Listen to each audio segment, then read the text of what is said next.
Hey, hey, what's up, everybody? I'm Janie B, and welcome to my channel, The Janie B Perspective.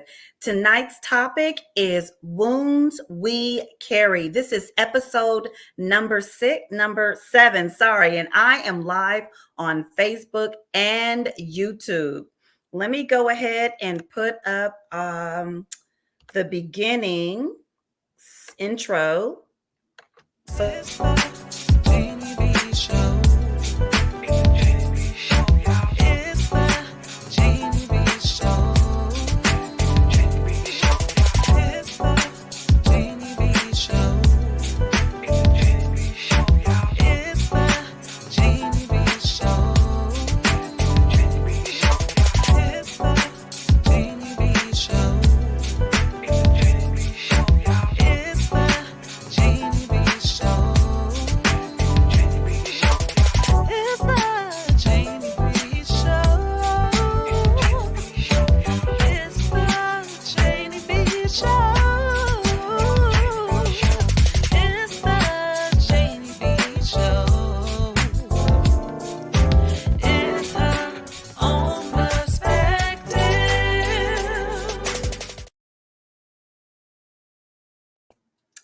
Okay, so I went ahead and put in the beginning, the intro, so that you all can see it because I'm getting used to it. So again, this is episode number 7, and I'm talking about the wounds we carry. It is a personal story. It is my story. So I'm a little nervous about it, but I feel like it's something I need to share. This is May. May is Mental Health Awareness Month. So I'm going to bring this message to help somebody.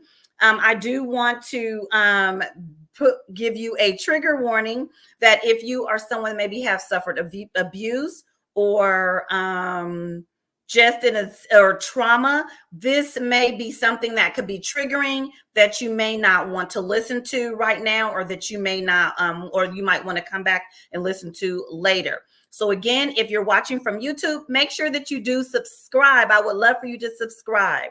I also have a disclaimer. I am not a therapist. I am not a counselor. I am not a coach or a life coach or anything like that.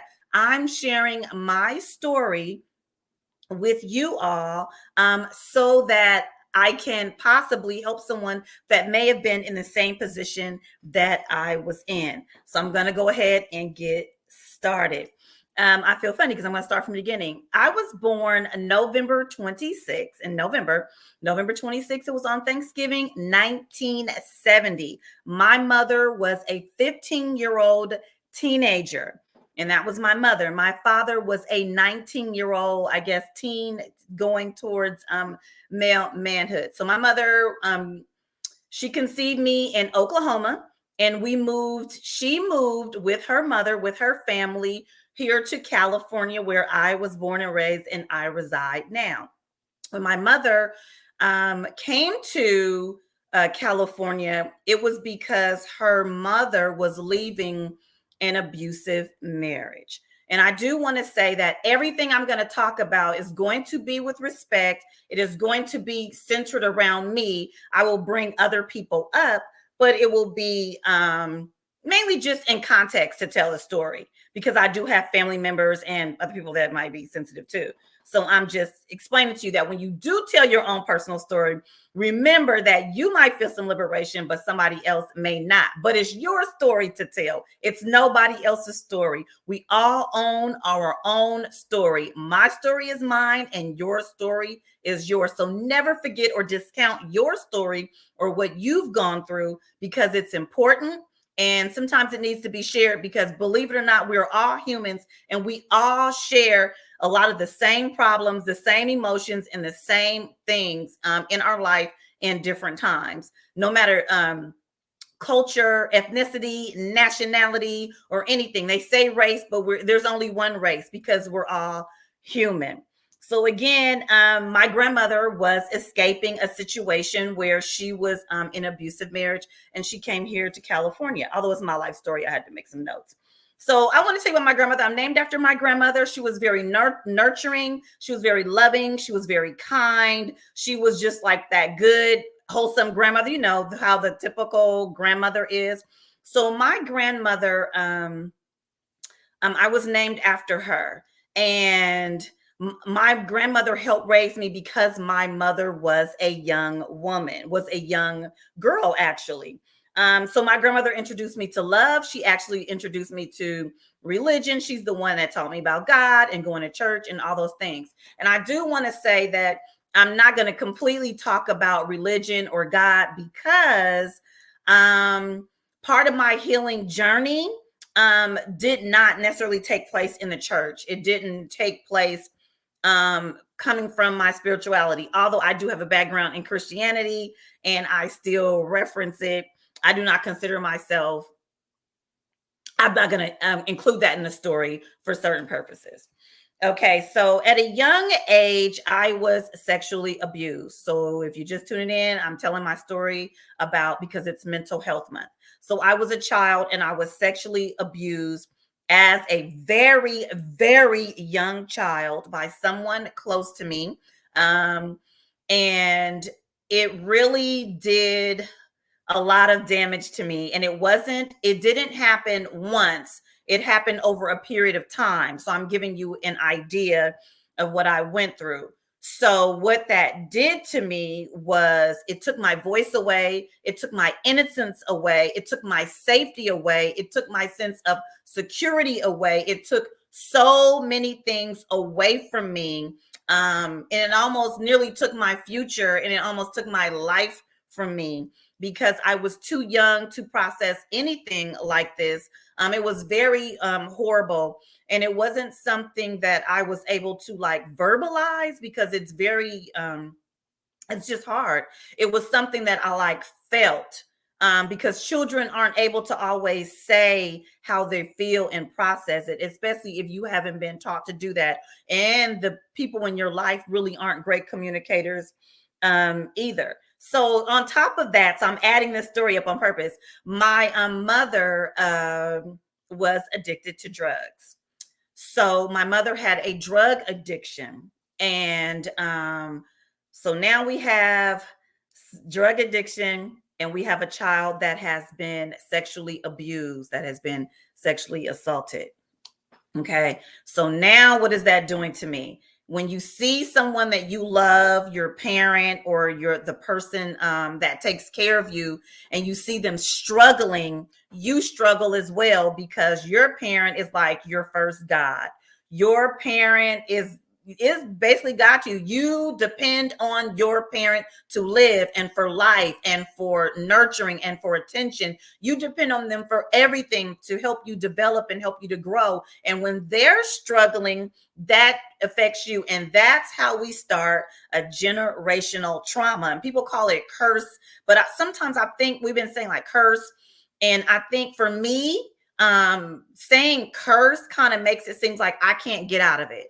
Like something happened outside of my family and I'm not able to do anything about it. So if you heard the beginning, I said that like my grandmother left an abusive situation and I also watched my mother be in one and then I ended up one. So all those things, being sexually assaulted and being in this situation, it led me with no self-esteem, low self-esteem, feeling shameful, feeling guilt, feeling hurt, feeling pain. All those things are grooming you and conditioning you for abuse, for manipulation, for a struggle, for pain. Now you can absolutely see these things or be in that situation and get out of it and think the opposite and be like, I don't want to go that direction.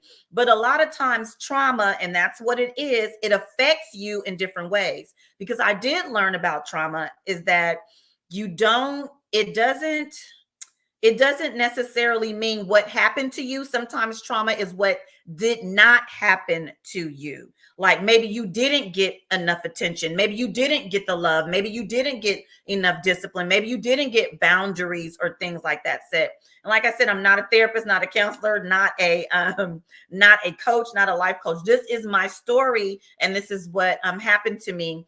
And I just want to talk about how so many years I suffered, but how I healed because maybe I can help someone else that is in in this situation.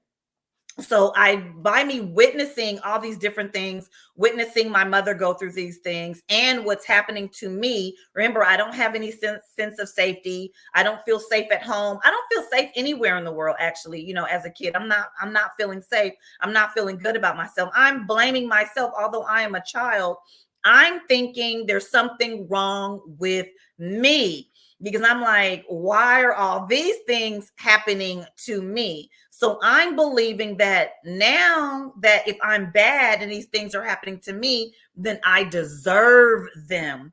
I did not know this like intellectually. I knew this like this was the feeling that I felt in my body. And I'm saying body because your brain and your body is directly connected. You can feel something and not know it, and you can know something and not feel it. That's why it's always talked about to be a whole person, or like holistic approach to things in our life. So my primary caregiver, I wasn't in a position to give me love and give me nurturing and give me all the things that I needed. So this is how the trauma starts, because as I mentioned, I started telling myself a story about, just a moment, let me shut down this other one. Trauma makes you tell yourself a story about what has happened to you.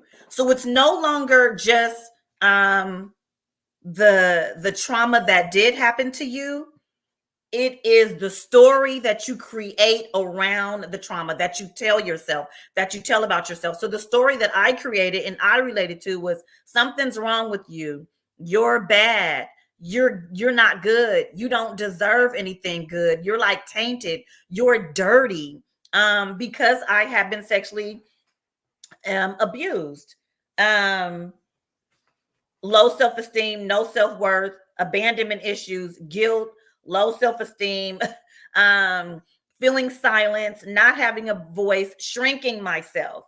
This is how the trauma affected me. And the trauma, so I did take a few courses. So part of my life is I took some courses, of course. I took some psychology courses in school, just the basic. I've had some therapy, and I've also read books. I've read books on this, and also just talking to people, and I've been in some group sessions and some group type therapy. So this is where I've gotten my information. So I do know that when you have experienced too much trauma, it can leave lesions on your brain, and it can affect your brain. It changes the way your brain operates and works, and the way that you think. And what happens is you fall into using your into survival mode. So you fall into survival mode. You're using like the lower part of your brain, and not like your frontal lobe area, but I think like your lower cortex. I could be wrong. Do not quote me on that part. So it affects your nervous system. And some of the words I have here are: trauma responses can be fawning, people pleaser, being reactive, going into depression, not being able to relax, having a dysregulated nervous system. You're someone that is always on high alert, an overthinker. And so these things you begin to carry through life, and they become like normal. So it became normal for me. So now I'm living in survival mode, but I'm still functioning. I'm still going to school. I'm still around my family. I'm still, going through life. I'm still doing all the things that I need to do to look normal and to feel good. I'm still laughing. I'm still talking. I'm still going to church. I'm still praying, and I'm still doing all these things, and nothing's happening.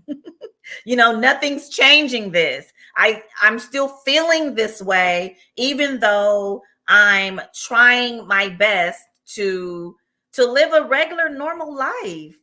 That's what I wanted, everything to go away. So some of all the things that happened to me were pushed to the back, and I sort of forgot about them. So I went through my life and just put those things to the side and didn't think about any of that. And so I'm not knowing that I'm suffering, but I don't know that I can get help. I don't know that things can be better. I don't know that I didn't deserve any of that. I don't know that I can be angry because it happened to me. I don't know that this is not how life should be. I didn't know any of that. I'm just speaking from how I felt at that time. So I'm going into survivor mode, and now I'm going to kind of push forward. I get married young. I have my first child a month before I turn 18. So I'm 18. I have a baby. I get married. We have 3 kids, and it's an abusive situation.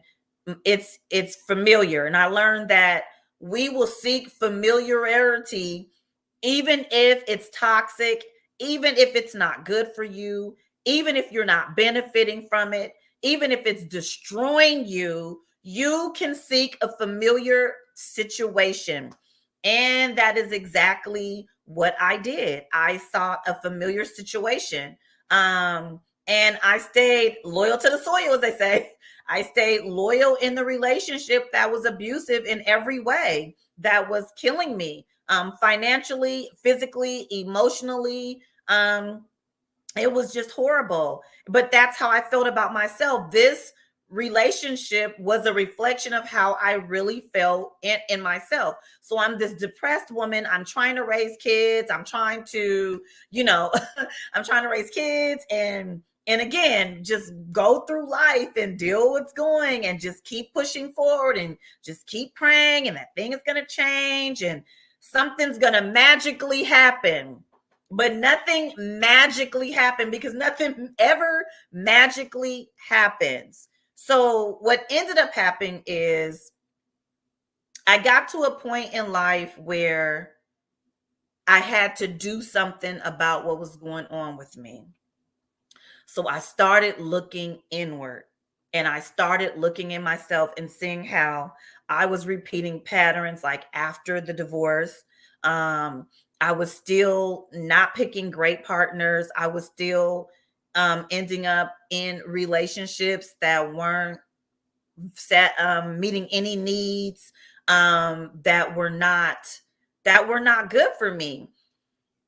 So I started looking inward, and first things first, I got honest with myself, honest with how I was showing up in every situation in my life and how I got into those situations.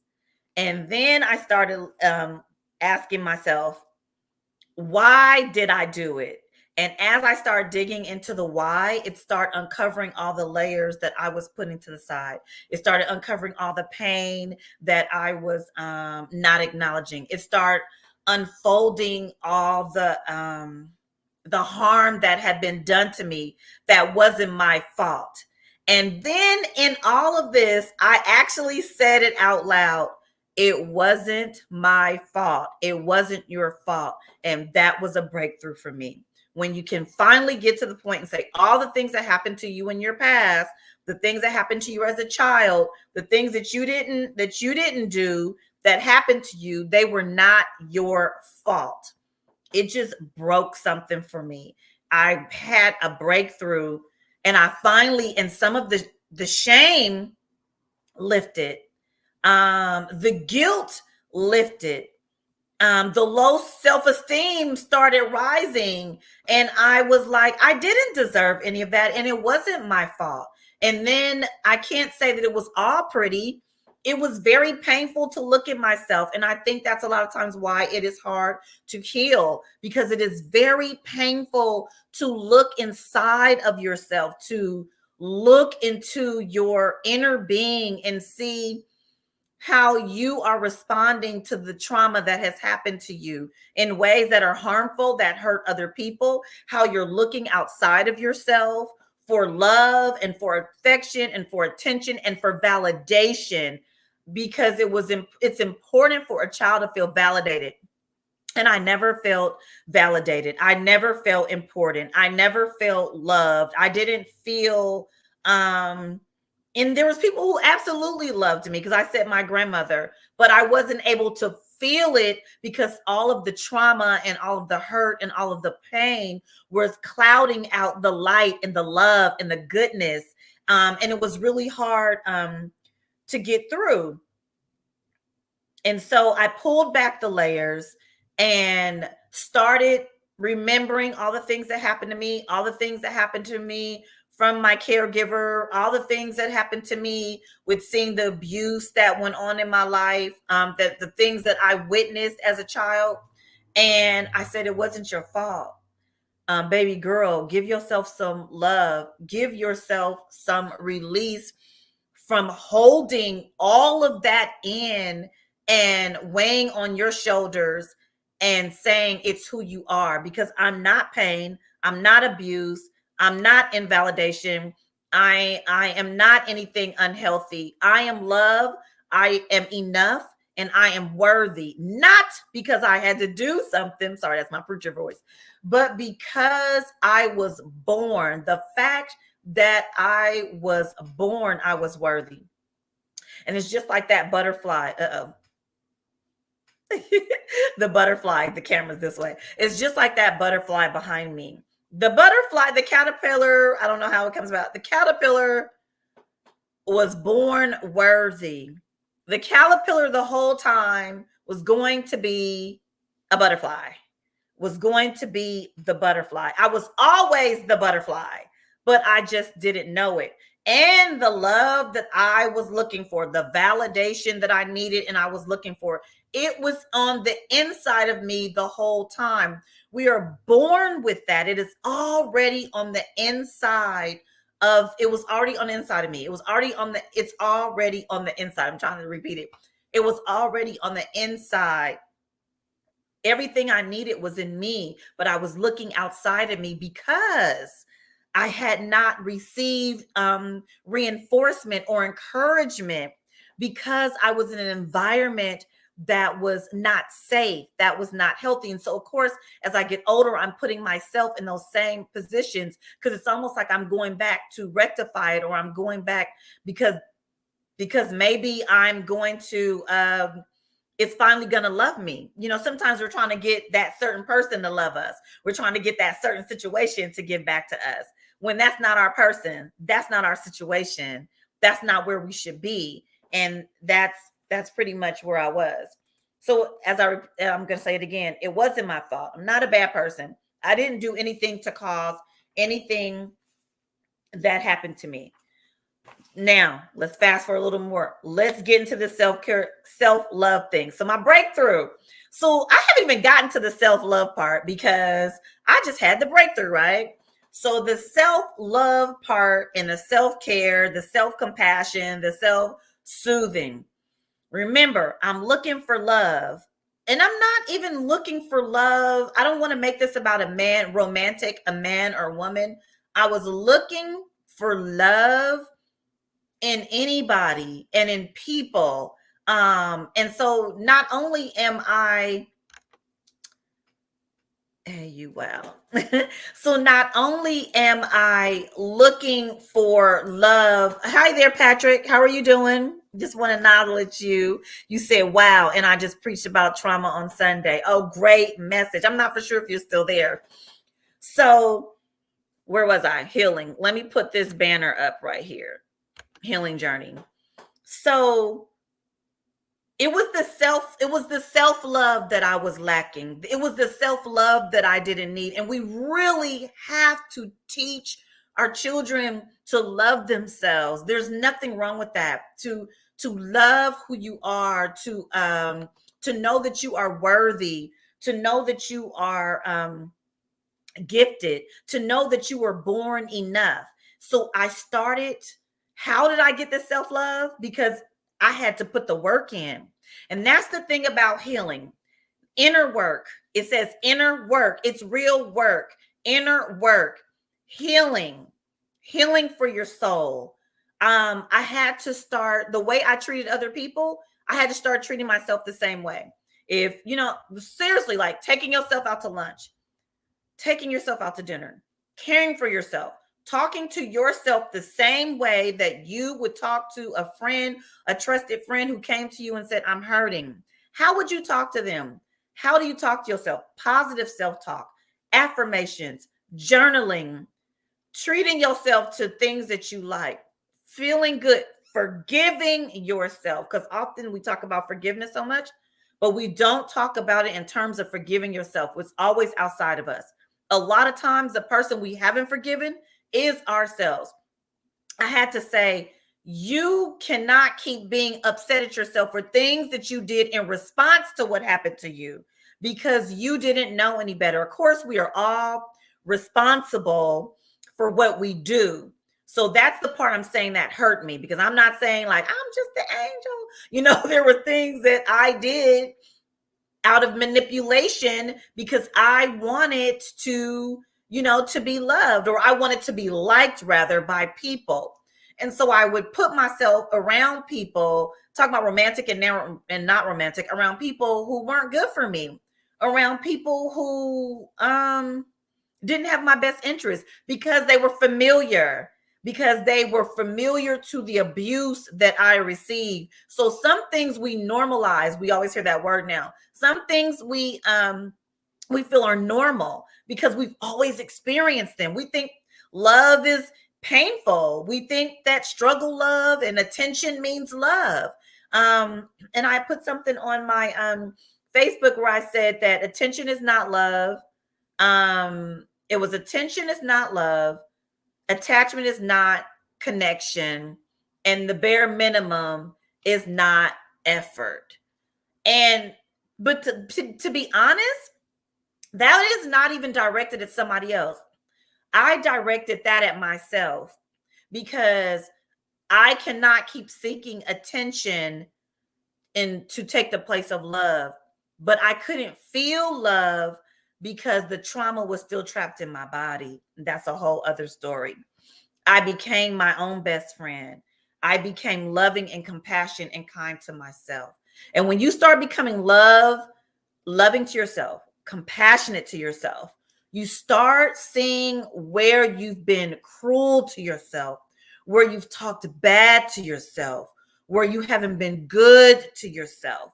It stands out even more because you'll stop yourself in your track. So I started saying, it could be anything. Oh, your hair's so ugly. Oh, you've gotten so fat. Nah, why are you talking to yourself like that? If you feel that you should do something better, I should be like, oh, I'm going to get back in this gym.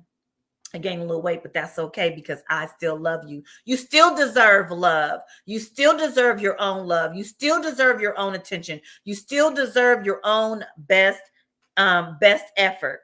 I began to trust myself. I was really taught not to trust myself, but I began to lean into my intuition and to trust myself in situations, to know that I don't necessarily have to be trusting other people as long as I trust myself not to lose my mind if somebody disappoints me. I learned to take expectations off of people and to place them on myself. And a lot of it started with meditation. I couldn't get to any of this until I actually cleared my mind, starting with the honesty, starting with how I showed up in a situation, pulling back honesty, showing how I pulled back the layers, honesty, pull back the layers, and then why? Why did that happen? Why did I do that? Why did that happen to me? When you keep asking why and keep asking why and look back and think back and feel back, sometimes you can't recall it in your head, but if you stop and feel it, you'll get your why, you'll get the answer. And that's what happened to me. So then I started meditating. So I'm meditating, I'm getting clarity, I'm separating things, I'm putting things in order. So I'm living in the present now, because I used to have anxiety as well. When I first saw a therapist, the therapist said, you have mild anxiety. You have mild to moderate anxiety. What a relief. I'm somebody, I know some people don't like diagnoses. They don't like labels in that sense. But I like when something, I can identify what it is, because then I know what to do. I didn't know that. I lived with anxiety for so long. I just thought that was the way that you live. I just thought you'd be on 10 all the time. I didn't know how to relax. I didn't relax because I never felt safe enough to relax. Because remember, I'm the little girl that had been abused. I'm the little girl that had been sexually abused. I'm the little girl who had the mother addicted to drugs and seen her be in abusive situations. I'm the little girl that was invalidated. I'm the little girl inside that had someone tell me, you're not nothing. You'll never be nothing and you ain't good enough. And to look down on me and to use me and abuse me. I'm the little girl that internalized that and believed all of those things. So since I was that little girl, I didn't trust me and I didn't have safety. And so that meant I was like anxiety. I had anxiety. I was always on edge. I'm always waiting for the next thing. I'm always waiting for the next shoe to drop. I'm always waiting for something bad to happen to me. I began to trust myself. I began to love myself. I began to have peace in my life and feel peace. And another thing about peace and healing, let me say it like this. Healing is not like rainbows and clouds and sunshine. That doesn't come right away. It's painful, it's ugly, it's dark, and it hurts. You know, like if you fall and you get a wound on your knee and it's bleeding and it's hurt and it's open and there's rocks and dirt in it. So like the meditation was like when I was you know, you have to clean the wound. You clean the wound first. I had to clean the wound. I had to get silent. So it was the meditation that was like cleaning the wound. It was separating. It was showing me what needed to be healed, what needed to be heard, what needed attention. So I was getting present with myself. I was coming into the present because I was in the past and I was in the future. The past was my body still feeling the trauma, and my head was there in the future. That was, it might have been the opposite though, with the anxiety that I was struggling with. And I wasn't stable enough to even be in a relationship. I didn't know who I was. I didn't even know who I was before I became a mother. I didn't know who I was in my 30s. It took me a long time. This healing journey has been a long time coming. Do you hear me? It is a journey because it never ends. You're never completely healed. You're never completely healed. It is a journey. It is a path. You will continue to pull back layers of yourself and find out who you are. I'm still on the journey. I'm still finding out who I am. I'm still calling out things. I'm still holding myself accountable to how I showed up. I am still trying to communicate and still learning to feel. Trauma absolutely changes the way your thought processes are, changes the way your brain is, but there is something beautiful about the way that we're made, something beautiful about our brains that you can retrain it. That it is like plastic. It is like it can bend and it can fold.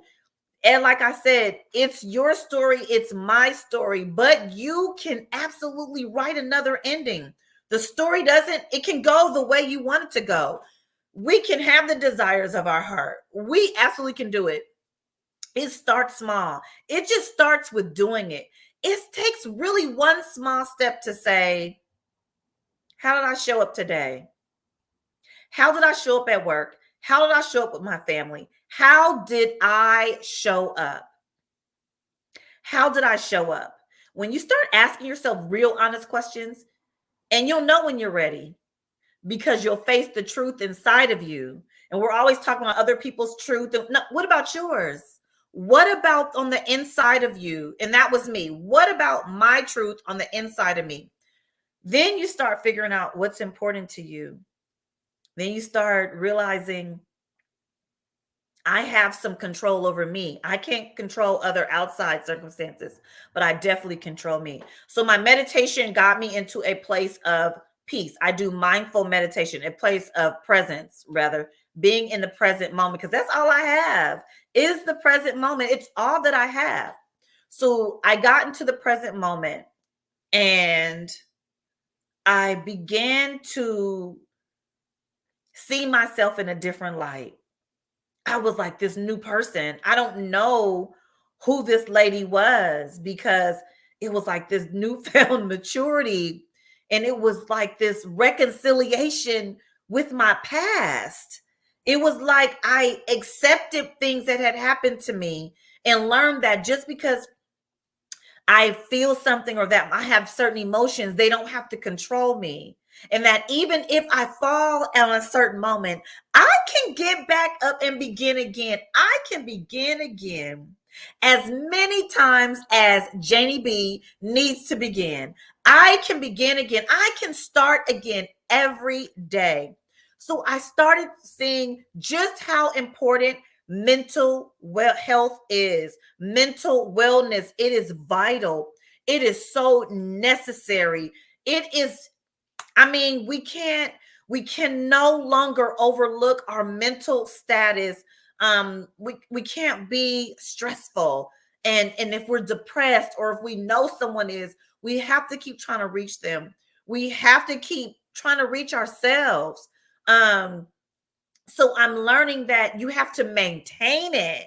And the pandemic, being in quarantine, absolutely showed me where I need to maintain the peace, maintain the presence, continue to. It's almost like if you go to the gym and then you lose some weight within the first 3 months, and then you're like, okay, and you kind of go back to your old habits. No, no, you can't go back to your old habits.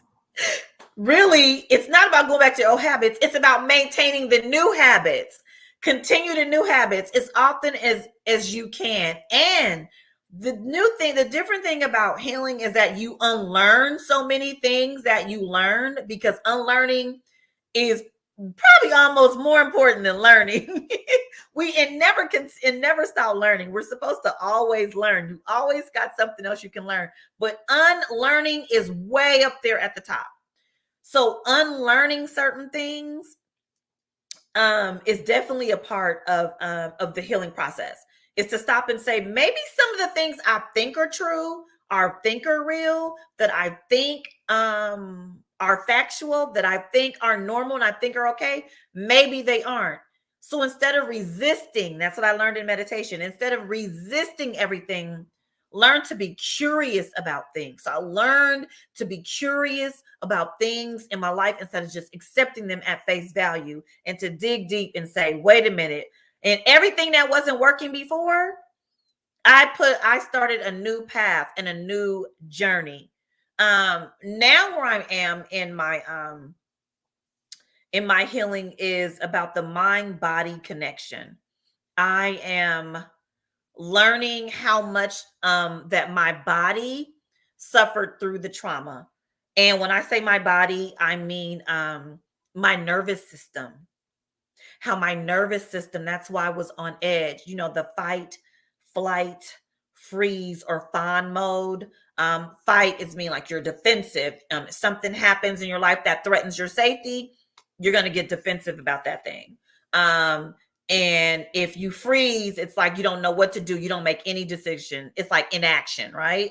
I probably had a combination of all. Flight, you're going to run. Something happens. It might not even be that serious. Like maybe you're in a relationship. You like, that's it. You did one thing, I'm gone. Maybe it's a non-romantic friendship too. And like, you just like hold them to this high standard. They do something you don't like, you're out of there. And then there's fawning. Fawning means you avoid conflict. You just go along with the flow, and you appease people. You're a people pleaser. You don't want conflict. You just want things. You just want to smooth things over. You just want to make things right. You want to do what needs to be done. You want to kiss a little ass. You do what needs to be done to make things look like they're okay, but you really didn't take care of anything. You're just putting band-aids everywhere. That's all you're doing. So I think I was really, really a fawner. I think it was all of them. I think I was more of a freezer and a fawner, and I would go and like take flight though. But you know what? I would fight too. I'm a combination. I'm not gonna put myself in a box on that. But I want to go back. When I mentioned survival mode. some of those things, what I just mentioned, was about survival mode. And the definition is survival mode is an adaptive response of the human body to help us survive danger. An adaptive response of the human body to help us survive danger and stress. Life can be busy and chaotic. Many of us are experts at being in survival mode in that we have learned to go through the motions in life and do what we need to do. Going through the motions in life and doing what we need to do. Sorry, guys. I need to fix this. Hold on.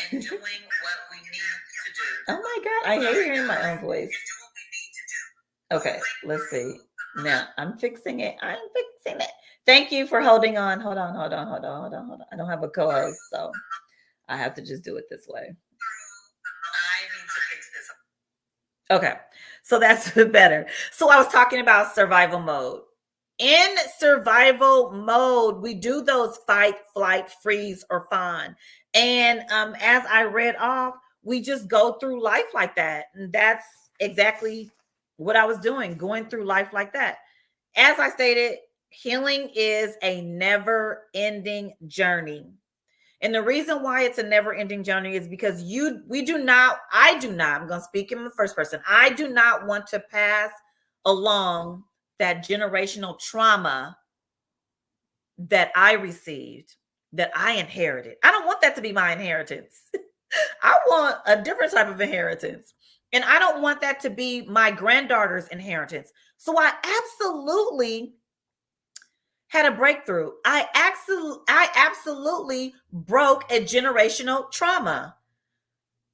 I am going to pat myself on the back because do you know what it takes to break a generational trauma, aka curse, as people say? I hate saying curse, but it takes strength.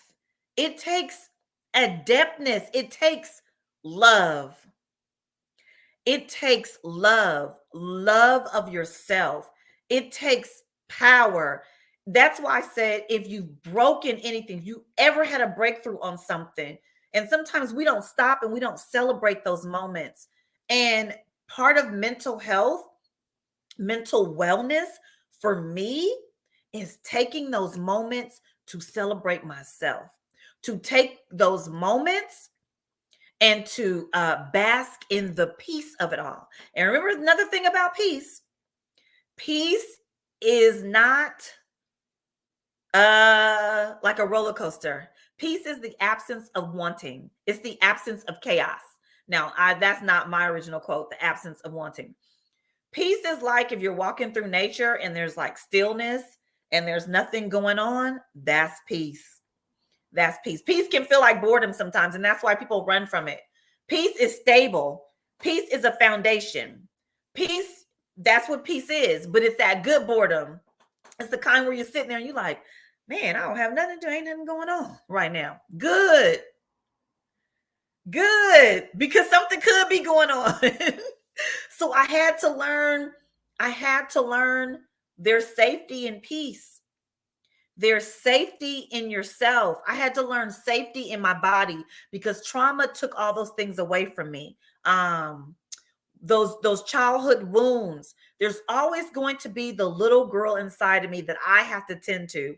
And I know that. She is my messenger. She is inside of me to let me know, hey, you need to pay attention to that. Hey, you need to give yourself a little more validation. Hey, you need to kick in a little self-love. Maybe you need some self-care because self-love is all. I'm giving you my definitions. Remember, I'm not the therapist, not the counselor, not the coach. I'm just Janie B with a story. Self-love is unconditional love for yourself, is to love yourself no matter what, even through your faults, even through your mishaps, is to love yourself. It's about forgiving yourself. It's about having peace with yourself.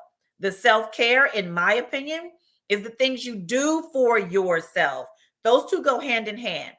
And the things you do for yourself is giving yourself forgiveness, giving yourself a hug, taking care of yourself, setting up boundaries for yourself. I'm going to talk in the first person. Me setting boundaries for myself, giving myself love, giving myself time, giving myself compassion, giving myself whatever I need, being in tune with myself, doing my meditation, doing my journaling, all those things. That is part of my self-care routine, which goes hand in hand with my self-love. Self-soothing is another word. I'm just throwing out the words of things that I've learned over time. That means that I don't always need to go and be codependent, depend on somebody else to give me what I need to do for myself. Because a lot of times it's the yearning inside of ourselves that need us. When we make that connection, when I made the connection between what I needed and that I can provide that need, game changer. When I made the connection and I made that breakthrough, and my breakthrough was, it wasn't my fault. That the things that happened to me as a child, the things that caused the trauma, was not my fault. It wasn't because I was unworthy. It wasn't because I was not enough. None of those things. That was a breakthrough for me. Those definitely were the game changers and the breakthroughs for me. And the little girl inside of me needed that. She needed me to say, I love you. She needed me to say, you are awesome. She needed me to say, you are worthy. You are enough. I needed to hear myself say it, not coming from somebody outside of me. I mean, yes, I did. Yes, I did. But not codependent and only depending on that source outside of me is what I'm saying. Because what is that saying? Your like is, wait, how'd it go? I like that you like me, but your like is extra. I love myself, right? But your love is extra. Your like is extra because I love me. I means I make myself a priority. And the reason why I'm speaking of this and I'm not adding religion into the fold is because for me, I used a lot of spiritual bypassing to actually do the inner work that I needed. And I think sometimes in our society, we tend to do that. Prayer is fine if that's what you're doing. But sometimes you might need therapy. You know what I'm saying? Sometimes you may need to step back and do some work. You might need to journal. You might need to do meditation. You might need to do deep breathing. You may need to talk to somebody, you know what I'm saying? A professional that is qualified, that has studied and they know what they're talking about to help with the trauma. And I dealt with some heavy trauma. But there's some of us, it may not necessarily been a heavy trauma, but it was what I say before. Trauma isn't always what did happen. It's what didn't happen. It's what you didn't receive. It's some of the tension you didn't get. It's what you didn't hear, you know? So sometimes we need to pull back those layers. And that's not always, and I'm not knocking it, it's not always found in the same places. It's not always just found in church. You can heal anywhere, is what I'm saying. And so spiritual bypassing is what I'm talking about. It's not about your faith and not about that, because that's your own personal story, how you deal with it. I'm saying for me, I had to put the work in because I wasn't doing the work. And I'm the prime example. I was praying, and nothing was happening because I wasn't actually doing something about it. I was waiting for something to come down outside of here, but everything was in here. It was already on the inside. Everything we need, everything I needed was already on the inside of me. So I'm happy that I'm sharing my story, that I'm opening up, and that I'm letting other people hear what happened to me and how I went through it, because it keeps me on my healing journey. Because as I said, I don't want to pass down the trauma to my granddaughter, because when I heal, that means all the generations under me heal, right? Because my granddaughter and my grandson I'm not leaving my grandson out. I'm saying it because I am a girl and my granddaughter is a girl. And I'm just saying some things were like they were more focused on women's things. So anyway, I so I know that my grandson and my granddaughter may have offspring, right? And then they have offspring and they have offspring. But all that other stuff that I went through is stopped there, right? And now the healing begins. I can change my legacy. I want to have a legacy, and that's why I am so serious about my mental health. That's why I'm serious about how I feel, about how I communicate with people, that I tell someone how I feel, that if something is bothering me, that I say it, and that I try and I hold myself accountable for my actions and what I do. Not being a goody two shoes, but I want to be a better human. I want to add to this earth because there's so much ugliness around us. There's so much hate. There's so much turmoil because there's lack of love. There's lack of self-love. There's people that are hurting that haven't gotten over things that have happened to them. And when you've gotten over something, you can look a lot of times and you can identify it in somebody else. So self-love, self-care, self-compassion, having compassion for yourself, forgiving yourself, as I said, remembering that you have a choice in situations. And sometimes we feel stuck that we don't have a choice. We feel like we have to take what's given to us or what's been the history in our family or what's been the history at a job. We can go and forge a life in a future that we want. Again, this is my story, and nobody can take my story away from me. As ugly as it is, as beat up as it is, however it started out. But right now, the pen is in my hand and I can write it and I can make it look the way that I want it. I can do the best that I can. Sure, things are going to arise, things are going to happen out of my control, but I can control myself. And the times I can't control myself, I have enough self-compassion, enough self-love, enough self-care, enough self-awareness to go back and make it better, to forgive myself, to say, hey, you got it wrong, but you can get it right. And my voice is dry. My throat, because I talk too much. Woo.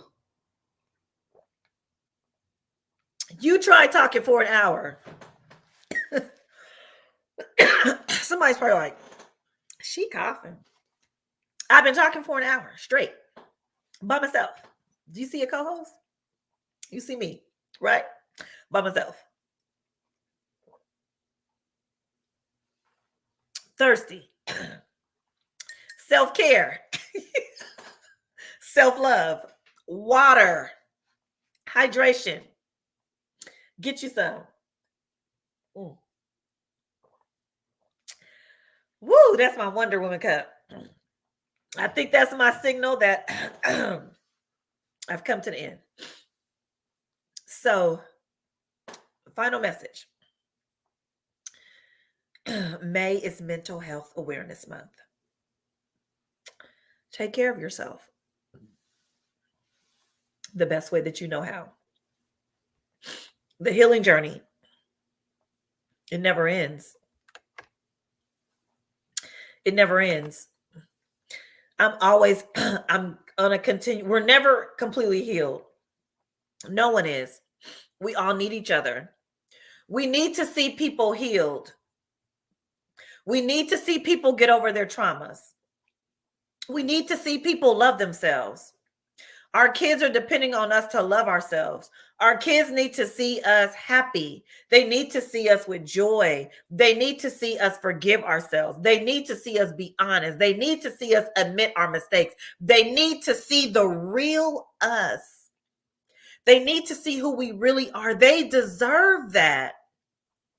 They are enough and they are worthy and they need to feel it more so even than you tell them, because kids go off of what they feel. So the healing journey never ends.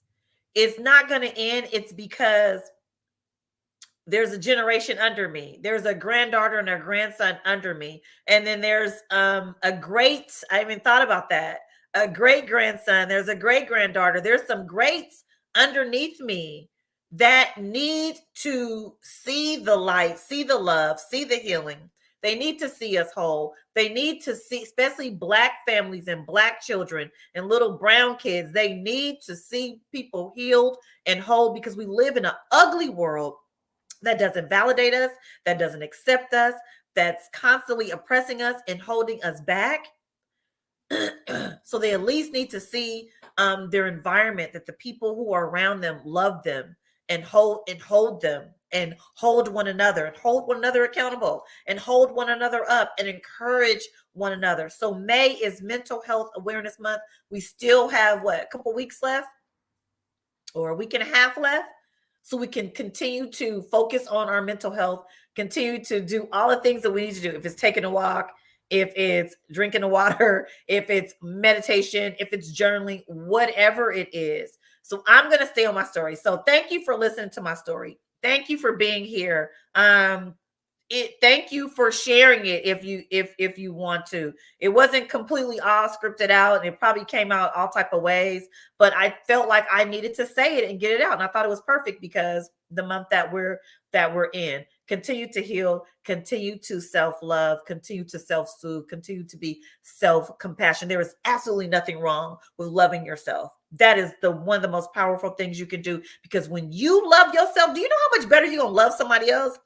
I thought I was loving. No, I wasn't. Not until I started loving me and I got clear, and in the present moment, I started feeling how much more I loved people. I started feeling love even more. I wasn't paying attention to people who didn't like me, people who hated me. I don't even know if nobody does. They might, I don't know, you know what I'm saying? But if they do, I'm like, so?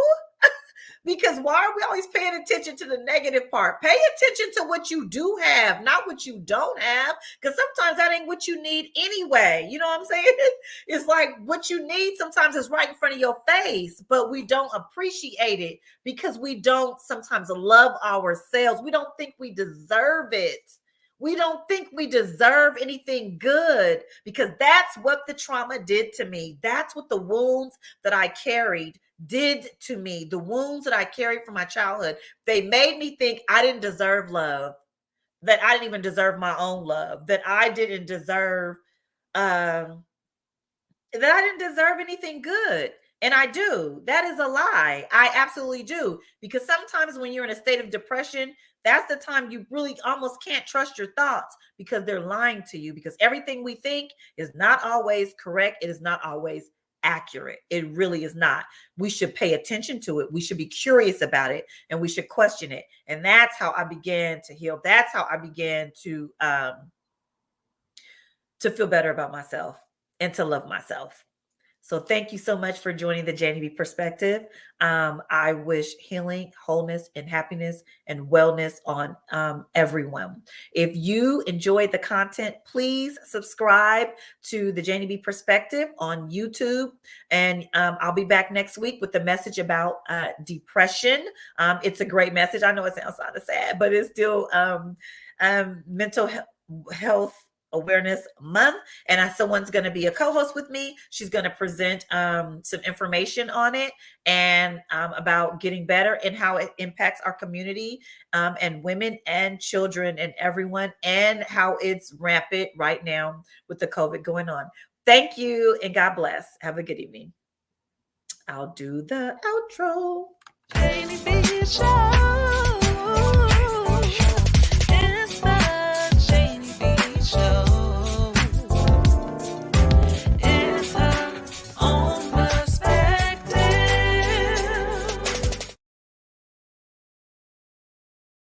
Janie B Show.